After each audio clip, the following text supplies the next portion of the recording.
Fala galera, e aí, beleza? Forte abraço, mais uma vez, muitíssimo obrigado por retornar ao meu canal. Você que ainda não se inscreveu, inscreva-se e assinale o sininho de notificação. Já chega deixando aquele like esperto, o seu joinha é muito importante para este vídeo. Se você quiser me seguir nas redes sociais, Instagram, algarismo, Mauro Santana tudo junto e o Santana com 2 N's. O Twitter é a mesma coisa, algarismo, Mauro Santana tudo junto e o Santana com 2 N's. Este que é mais um quadro Tudo sobre Flamengo. Desejando aí um Feliz Natal para todos vocês. Espero que vocês tenham curtido bastante aí as festas de fim de ano, que tenha sido muito proveitoso para todos vocês. E é claro, trazendo aqui para vocês todas as novidades que dizem respeito aí ao que vem acontecendo no mercado do Flamengo. E é claro, os presentes de Natal do Flamengo para a torcida rubro-negra neste final de ano e no início de 2020. Olha que a diretoria do Flamengo está bem mais esperta no mercado, está bem mais ousada que no início do ano. Afinal de contas, havia uma transição de gestão, a saída do Eduardo Bandeira de Mello, a chegada do Rodolfo Landim, isso tudo atrasou bastante o planejamento do departamento de futebol, né? O Abel demorou a ser confirmado como treinador do Flamengo, a diretoria que ainda tentava um acordo com o Renato Gaúcho, o Abel que deu mole, né? Negócio de entrar na justiça contra o Flamengo, pegou mal pra caramba, um negócio de uma mancha na carreira altamente vitoriosa, né, do treinador, que foi inclusive campeão do mundo com o Internacional em 2006. O Abel não precisava disso, né? Talvez seja medo, né? Saber que, a exemplo do que aconteceu com o Luxemburgo, vai ficar meses sem receber em São Januário. Então, logicamente, ele está querendo garantir um faz-me rir, né? Para não ficar a via navios, para não passar perrengue. De qualquer forma, deixar o Abel para lá, né? Abel já é passado há muito tempo aqui no Flamengo. Mas a diretoria rubro-negra, a despeito inclusive do discurso que vinha sendo utilizado, até por conta da formação da espinha dorsal do Flamengo, da formação da base, com a contratação de grandes jogadores ao longo de 2019, que não seriam realizadas tantas contratações como foram feitas na atual temporada para 2020, as contratações seriam apenas pontuais e não se derramaria tanto dinheiro assim para trazer atletas. Tudo bem.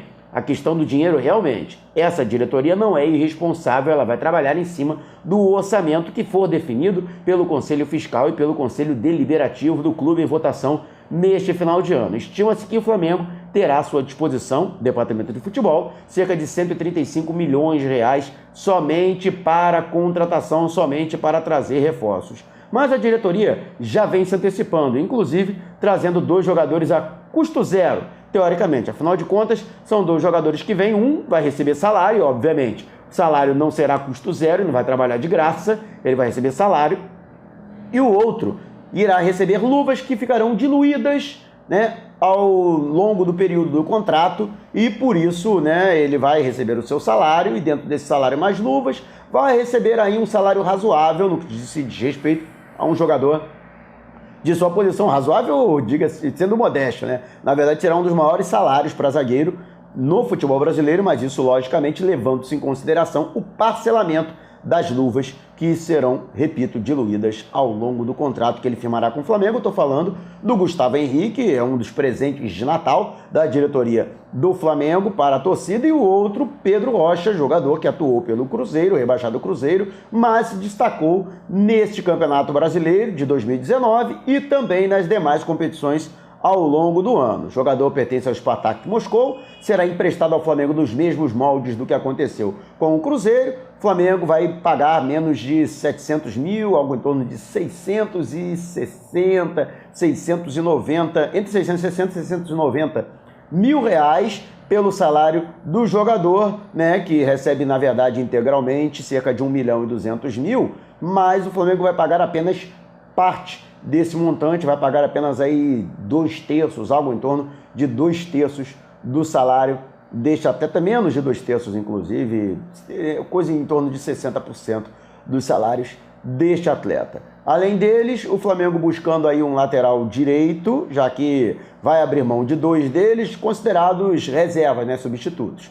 Caso do Rodinei e caso também do Jean Lucas. O Rodinei, que interessa ao Internacional, que chegou inclusive a fazer contato com o Flamengo, demonstrando, formalizando o seu interesse em contar com o jogador pelo empréstimo de 1 ano, mas o Rodinei, através de seus representantes, já deixou claro para a diretoria do Flamengo que não pretende sair do clube. Está satisfeito, o atleta, depois da renovação de contrato no ano passado, o seu salário recebeu um upgrade, o seu salário foi reajustado, hoje ele recebe algo em torno de R$160 mil por mês, dentro do elenco do Flamengo não é nem um salário assim tão absurdo, mas para a realidade do futebol brasileiro e para o próprio Rodinei, que é hoje um jogador mediano dentro do cenário nacional, é realmente um salário e tanto. E como ele recebe em dia, tem excelentes condições de trabalho e eu acredito que não afeta, não incomoda ao jogador o fato de ser um reserva, de não ter mais espaço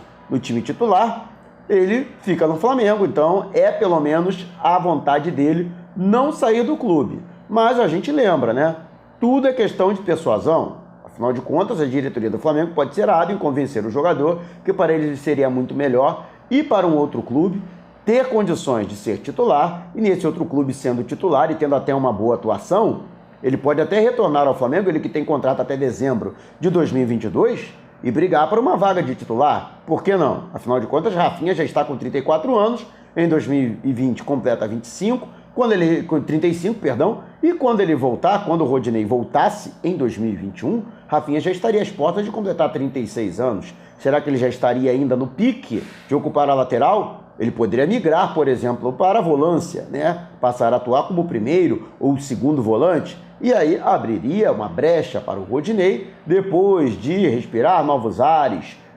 conseguir aí uma visibilidade por algum outro clube e retornar com mais moral ao Flamengo e quem sabe ocupar esta condição de titular da lateral direita. Mas, o jogador, pelo menos a princípio, não entende dessa forma. De qualquer forma, para o Flamengo é um jogador considerado negociável. Não que o Flamengo esteja desesperado para se livrar do Rodinei, não é isso. Mas é um jogador que não é tido como imprescindível pela comissão técnica chefiada pelo português Jorge Jesus. Além do lateral direito que o Flamengo está buscando, o Orejuela está numa situação em que o Ajax, por conta do leilão que está sendo feito, vários clubes interessados em sua contratação, Palmeiras entrou no circuito e agora o Ajax não quer mais emprestar, agora já quer negociar em definitivo. Aceitava antes negociar 50%. Por 1,5 milhão de euros. Agora não, agora quer 100%.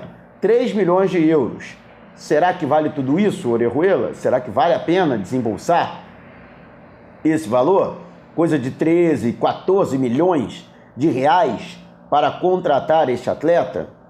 Vamos ficar aí no aguardo. Guga, apesar de não ser um tão bom jogador, não ser completo como é o Orejuela, que defende e ataca bem, o Guga tem deficiências na marcação, embora tenha facilidade no apoio ao ataque, é um jogador que teoricamente seria mais barato. O Atlético Mineiro quer negociar o atleta que perdeu espaço, e se queimou com a torcida por conta de ter comemorado como bom rubro-negro que é a grande virada na decisão da Copa Libertadores da América, no 2-1 em cima do River Plate, que deu ao Flamengo o segundo título da Libertadores de sua história. E o Atlético Mineiro acredita que não há mais ambiente para ele, então está tentando negociá-lo. Chegou a oferecer ao Flamengo 5 milhões de reais, Um custa 5 milhões de reais, o outro custaria entre 13 e 14 milhões. E aí, colocando na balança, quem seria o melhor custo-benefício? Mas o Flamengo ainda está avaliando esta circunstância. Lembrando que o Flamengo também procura um jogador para efetuar a função de primeiro e segundo volante. O Flamengo já buscou diversos jogadores. Teve o Thiago Maia, antes mesmo do Gerson. O Flamengo chegou aí no Thiago Maia, no entanto, o Lille não liberou este jogador. A situação agora é diferente, o Lille terminou eliminado merdamente, foi lanterna, todo mundo limpou a cara com o Lille na fase de grupos da UEFA Champions League. E agora, resta ao Lille, a disputa do campeonato francês e, mesmo assim, sem aquele ímpeto da temporada anterior, quando foi vice-campeão. Então, talvez seja interessante para o clube francês agora liberar os seus principais jogadores, até para aliviar um pouco o caixa. E poderia ser o caso de Thiago Maia ser emprestado ao Flamengo com o preço dos seus direitos econômicos fixado ao final do período de empréstimo. Não sei, a diretoria está trabalhando nesse sentido. Mas o grande sonho do técnico Jorge Jesus seria Bruno Guimarães.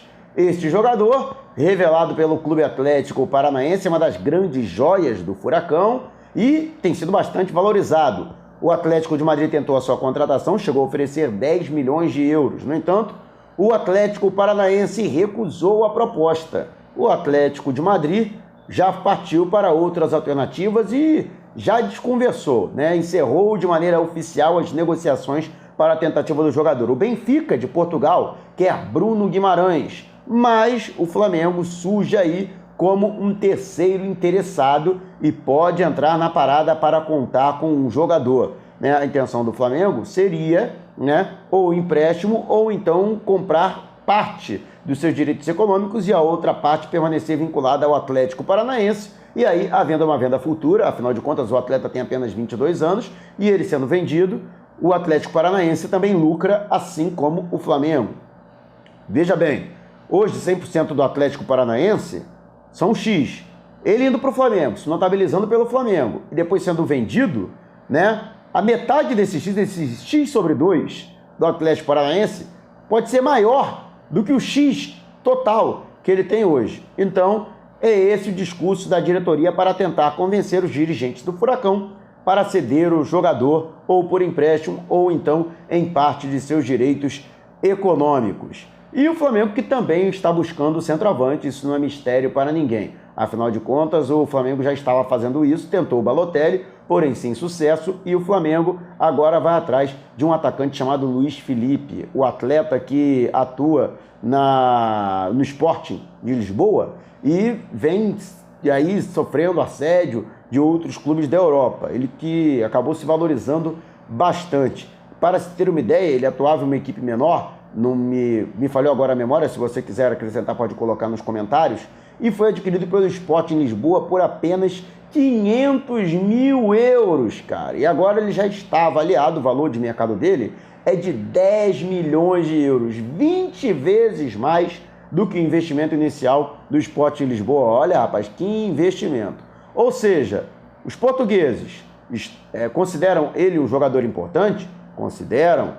É um jogador que é inegociável? Não.